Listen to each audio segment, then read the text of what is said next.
You are watching the Love and Money Show, and today I have a very special guest. Thank you for being on the show. Thank you for having me. Okay, Colby, I'm gonna start off by asking you to tell us who you are and what do you do. Certainly. So first of all, major shouts to Miss Brown for hosting this informative platform and having me on today's show. My name is Colby Chapman, born and raised from Harvey, Illinois, and I'm a entrepreneur in many facets. I do vending, nonprofit, and trucking. Okay, so you doing it all. I'm trying to. And the way the world is with inflation, you better be doing something more than one thing because Right. it's different these days. Right. Okay, Colby, so what is your background? I have about 10 years experience working in nonprofit, working with young people.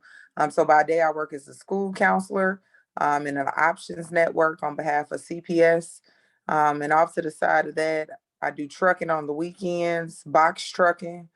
And then during the pandemic, uh, just learning that we were more so moving towards a service industry, on the go, mobile and accessible way of life. That's what really brought me into vending. Because at a push of a button, it's a one-stop shop.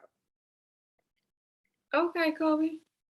Um, why did you choose vending over other things? Again, like I was just looking at vending as although it's so nostalgic, right? Vending machines have been around for decades, and everyone from young to old has had an experience 9 times out of 10 with a vending machine. I knew that person to product mobility was like one of probably the most pertinent things during COVID. And so while many other businesses did not or what didn't have the functionality to pivot as nostalgic as vending machines are, they followed that same process, right? So, in high need places like hospitals, auto shops, your essential needs or what was deemed as essential during the pandemic, that's where vending machines were. So it was an opportunity to really start on a passive income pathway with not as much money having to be pushed out or, not many things that took it to start it up. So that's what really brought me into the vending world. Okay. So for somebody who's just getting into this, like how much does one vending machine cost and about how much does one vending machine make?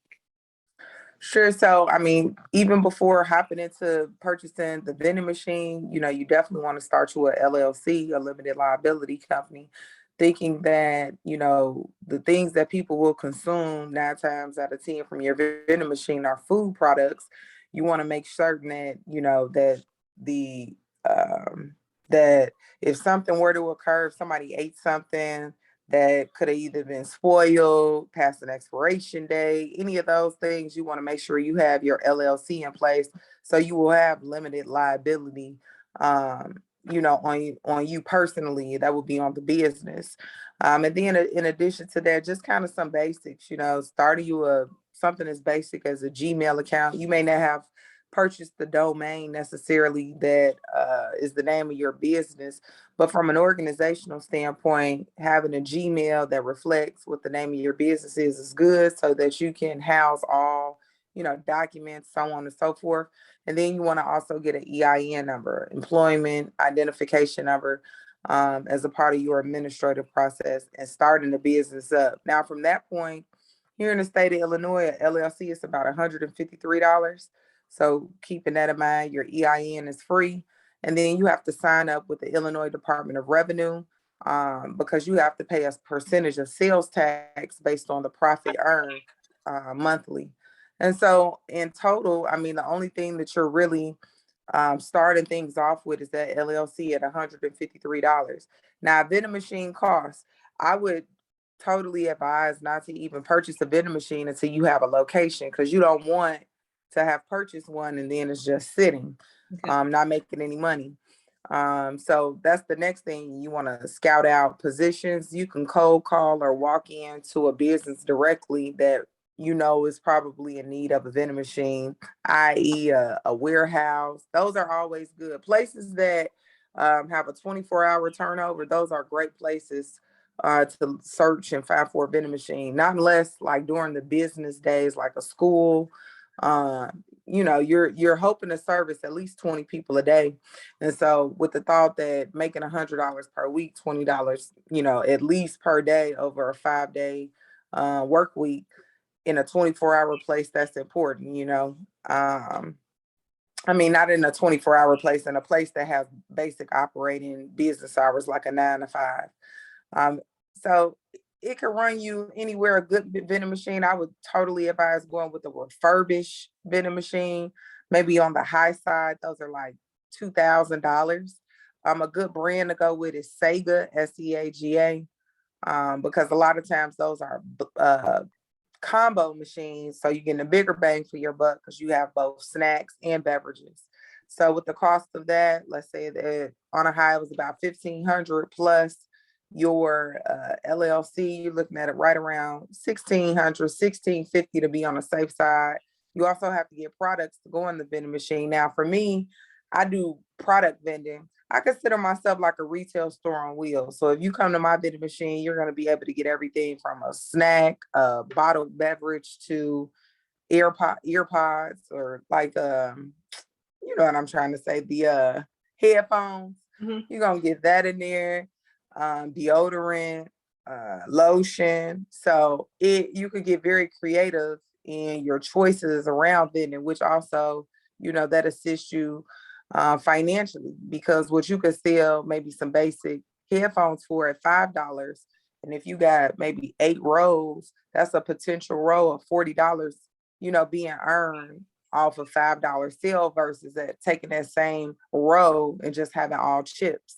You may be only charging maybe $1 for chips. So if every, you know, 10 people come and they're buying headphones, you've made $50 in a day, versus if every 10 people are coming to buy a bag of chips at $1, you've only made $10. So I think it's, quality over quantity, which that particular phrase can be used in so many facets. Just figuring out, how to get a bigger bang for your buck. Okay. You gave out a whole lot of good information. Thank you. So I'm just curious about, as far as finding a good location, what are the steps for getting like a good location? You know what? I would really say you want to like pull in on your inner circle. I think that's the best way to go about it. One, because the rapport has already been built. You all already share camaraderie. It's not like a new thing. And then two, with that, you're gonna have to go and service that machine, right? You're gonna have to go fill it up. So you want to be with a person who understands or is in that mindset. uh, but if you do have to go outside of that, a couple of things. You have vending machine services that are locators for you. They usually charge about $500 per location. And that service is a one-stop shop in a sense, because the time that it would take for you to figure out where a vending machine may go, you could just pay that fee. Now, that's on the high side that I've seen that particular service. I'm sure they offer it at a cheaper rate as well, but it's just about doing that cold calling and digging on those particular services. Other than that, cold calling businesses, sending emails are the best two ways to go about, seeing who needs those services. I would start in your local community and then kind of go abroad from there. Starting in your local community at your neighborhood stores, auto places, warehouses that would need a vending machine. Okay. What are some places that you find to be most profitable? Well, for me, since my background is in school and social services, I believe like with halfway houses and schools. I did at one point have a barber shop and a beauty salon, but they actually ended up buying those machines from me. So I think it's about focusing in on what you already do, right? And building upon that. It's kind of like, I look at it like the Facebook method. When Facebook first came out, it was specifically for college students. And then they saw the impact or the network. And so they expanded it to include all people. And then from there, you could start buying things on there. You could create pages. So it's always underneath the one brand, but it had so many capacities to it. And so I would say I would challenge someone to like look deeply within what they currently do and figure out how vending can be a part of that, right? So let's just say, I don't know, let's just say you're a coach for a high school, elementary school, looking if you're hosting workouts or play, something of the sort at your local gym, check and see if they have a vending machine. And it's even if they already have a vending machine there, don't be intimidated by that because what you may offer and what another person may offer could be totally vast, right? They can have a drink machine there, but not a snack machine. And so there's always an opportunity to, envelop into what it is you want to service. I think though, for like I said, for me, I've stuck with the social service and the youth realm because that's where a majority of my contacts are. That's where, the people that, I talk to on a 9 to 5, they're already in place. And so that's easier because cold calling can be difficult. I mean, on the low side or what are some things that you're going to face as an uphill battle? That can be one, which is why I really urge don't purchase a vending machine before you have the location. It's a ton of vending machines out there to buy. And many of yeses you'll get to buy a refurbished one, but there's not as many as that that are going to allow you to place a vending machine. So Okay, that's some good info. yeah, thank you. So Colby, do you like this business, the vending machine business? I do. I do. For me, I at one point had 5 locations. That was great.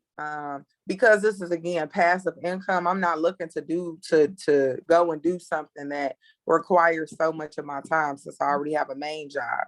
I only have to fill up my machines once a month, and I knock them out in one day, filling them up. I have 3 locations now.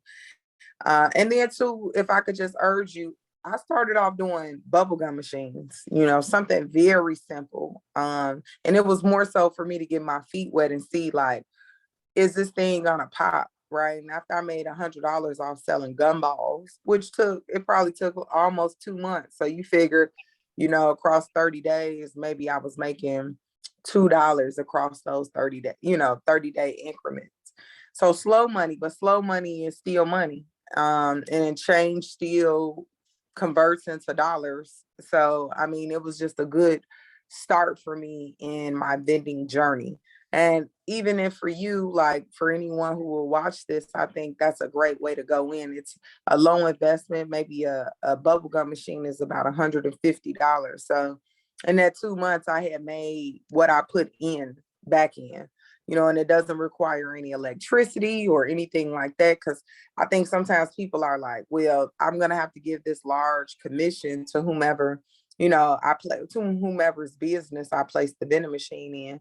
I haven't had that particular experience because the vending machine is working in 2 ways. Like, just like customers are there being serviced, you have an opportunity for a customer to, I guess I would say, have a more pleasant experience because I have something to snack on or a bottled beverage to drink so with the business owners that I've worked with, I have never had to pay a commission.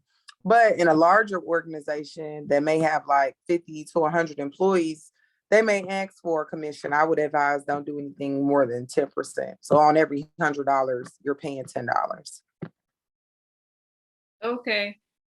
Hey, Colby, is there some kind of vending machine association where people get together and ask questions and support each other? You know what? I believe so. I personally haven't joined anything.